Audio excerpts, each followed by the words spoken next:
Hello my friends, Simon from What Culture here, wearing a fancy Indiana Jones hat because the new Indiana Jones movie is coming out soon, and I'm excited about Indiana Jones.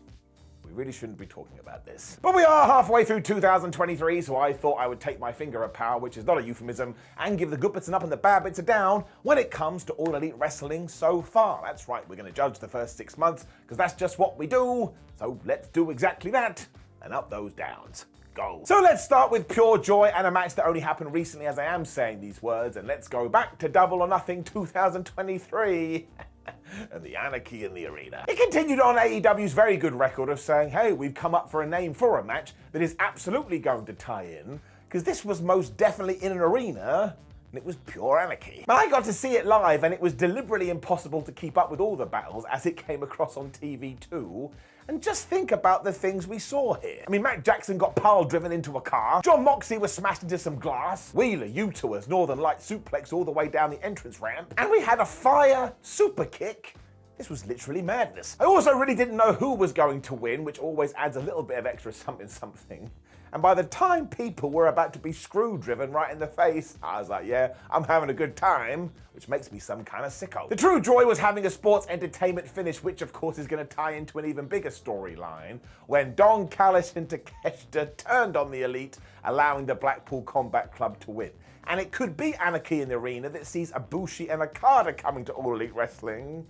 If you're a geek like me, you're going to be massively excited. I mean, there's a reason this closed the pay-per-view, because What the Flub was going to follow it, so it gets a massive round of applause. A match, like I said at the time, it doesn't just get an up, it gets a golden up. I've never seen anything like this in professional wrestling, and I always want to see new things. And what I want to do right after that is shift into something else that could have been a main event. The Four Pillars match. Now sure, the build to MJF versus Darby Allin versus Sammy Guevara versus Jungle Boy was a little bit hit and miss. Some people liked it and some people didn't. But when push came to shove and they had to deliver in the ring, not only did they do that, but from a live perspective, this is the best four-way I've ever seen in my life. Every single person benefited as Maxwell continued to prove that he's one of the best heels going right now. And we did sort of tease that maybe Jungle Boy is going to turn heel soon. So now I'm watching every episode of Dynamite going, I think Jack Perry's going to do it. Sammy also kind of justified his switch to a good guy by announcing that him and Ty Mello were pregnant. And he just flipped around the ring like an absolute maniac. And Darby Allin is just Darby Allin, but I tell you, that's no bad thing. He is one of a kind. And you can break it down far simpler than this too, because it was just fun, the forgotten word in professional wrestling. And actually, when you do watch it back on television, it gets funner still, because you hear all the little things they're shouting at each other. This is definitely getting an up. I don't think it gets talked about enough. Let's get all negative Nancy now though, because balance is key, and sure, when it comes to certain superstars and stories, AEW could have been a little bit more consistent. It's why AEW Collision, which is launching in mid-June, should help with this. And the biggest piece of evidence I can present to you, of course, is Keith Lee versus Swerve Strickland, which kicked off in October 2022, and here we are in June 2023, and we still haven't had the singles match. It also feels like Swerve is now more interested in Orange Cassidy's international title, which I've got no problem with, but I suppose he could win that and then go back into the Keith Lee program. But it just took so damn long, because there's only so many hours of television we do have, and we weren't really able to fit it in anywhere. I mean, at worst, we probably should have done this at Double or Nothing, but instead all of these guys were thrown into the Battle Royal. And there are plenty of other examples, but again, this is why I'm excited about this brand new television show. I think it's going to be the answer to this, so I stand here and cross all my fingers. Let's not pretend that Tony Khan isn't aware where the holes are. When he does see this, he usually puts some dirt in them. So I'm going to be massively intrigued to see how this does play out. But yeah, when you go from January to the summer, it was just a little bit silly. It's got to get it down. I tell you what has rocked though, AEW house shows. Now, I'm not going to whine and groan about how many people are going to these things or that, man, they need more star power. Because one, I've read some of the reports and they sound super duper fun. And two, they are taking people that need more wrestling reps and they're giving them the reps. And the AEW schedule is still far easier than something like WWE, and while a lot of these wrestlers can go out and work indie shows, the fact that they can now do this under the AEW umbrella means they're going to get good feedback, and they're just going to improve as performers, meaning down the line, maybe they too can become main eventers. I really do hope that All Elite Wrestling finds a good routine with this, and we can just build and develop them, because I tell you, it helped the company all over the place.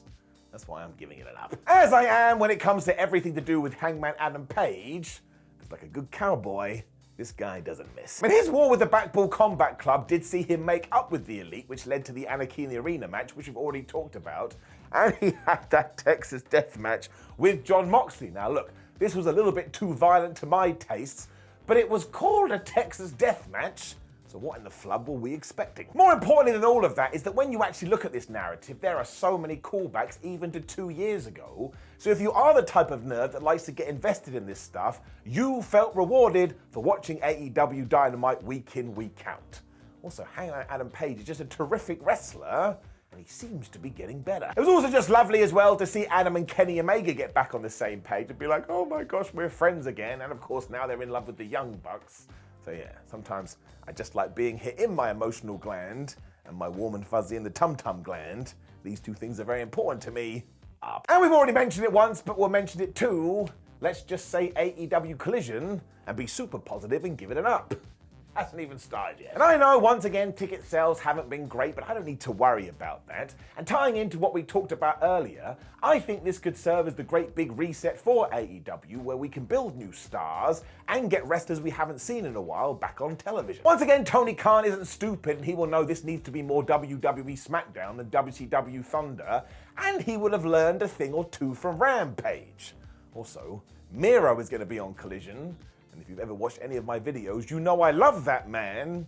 So I'm mostly just excited about him coming back. Always remember that it's a marathon and not a sprint, and this is still Warner Brothers Discovery going, oh hey AEW, we believe in your product.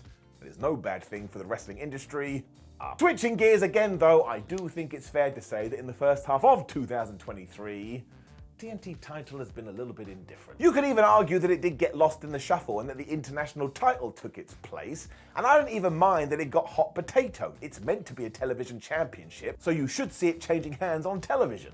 Obviously, 2 + 2 = 4, not potato. But still, it did go from Darby Allin to Samoa Joe to Wardlow to Powerhouse Hobbs back to Wardlow, and none of these reigns actually felt that meaningful, and sometimes you'd watch Dynamite and you'd actually forget about the thing. So it just feels like it needs a little bit of consistency as we do move into the second half of the year, and that we also need to rebuild Wardlow, and that's why I think these two things coming together when they have done is very good all round.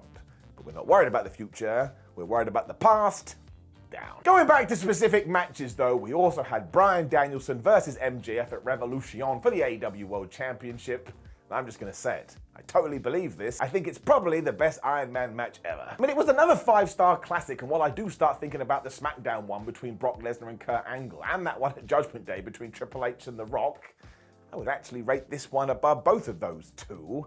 I mean, I don't know how they put this together. It came at the right time too, because it did garner a bunch of pay-per-view buys, especially after the fact due to word of mouth. It told you that Maxwell Jacob Friedman was a damn fine champion, and it also gave you yet more evidence that maybe, just maybe, Bryan Danielson is the best wrestler ever.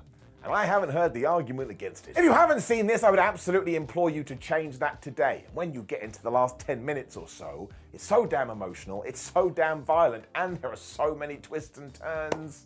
This one is just a massive round of applause, and I'm giving it an up. If you want to turn that into a golden up, I'd be fine with that too. Moving swiftly on though, I do kind of struggle with what we're about to talk about, because I personally think AEW Rampage is a great 60-minute show. The issue being, when it comes to the wider wrestling community, not many people agree with me. So the real downer is that the general consensus has become that Rampage isn't a show worth watching, which means we haven't done right by it, because it's up to the promoters and everybody involved in AEW to get across that it is an exciting hour or so. And instead, people just go, I don't want to watch it. This has also been reflected in the ratings, which I often don't care about, but of course it is a metric to look at. And now, given that Collision is launching, it's going to become a developmental show. Probably just gonna get kicked even harder. Thing is, I actually think that is gonna be a positive, because if we do turn this into the brand new AEW Dark, it goes back to the house show conversation. It means people that need to get reps on TV will be able to get reps on TV. Yeah, but even I, the most positive Pete in the world, can understand that Rampage never set the world on fire, except for those first few months, so we are gonna give it a down. Also, off the record, between you and me, I ain't really gonna miss it. And yeah, let's just get it done.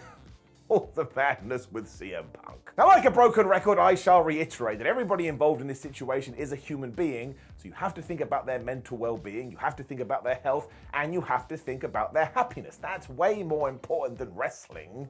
I mean, wrestling could go away tomorrow and we'd all just move on. It also can't be fun to have to go through this in the eye of the public, but look, hours before we were about to announce a brand new television show, all of a sudden CM Punk isn't associated with it anymore. People are going off on Instagram, we've got everybody arguing all over the place.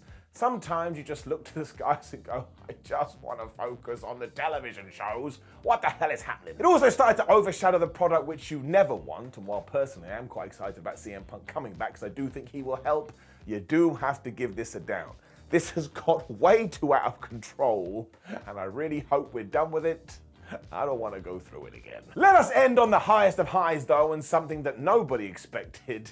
The announcement and the fallout off that Wembley show. I mean, my God. I mean, there was so much negativity about this because some fans are truly crazy, and they wanted this to fail. But instead, we did confirm that it's going to be held in Wembley Stadium, and in around about 3 days, we had sold 65,000 tickets, even though we haven't announced even one match. So when we do start announcing the card, my word, this could get up to 70,000 plus. I honestly believe that AEW will do that too, which just goes to tell everyone, oh my gosh, wrestling is a big deal. And sometimes this rolls downhill. So if a casual fan turns up and goes, oh man, I enjoyed the grappling, maybe next week they go to an independent show, and then the business continues to grow and grow and grow and grow. You also just know this is going to be an absolute banger of an event, and I am so excited. I mean, what the hell are we going to put on this thing? Because it does have to be top tier talent.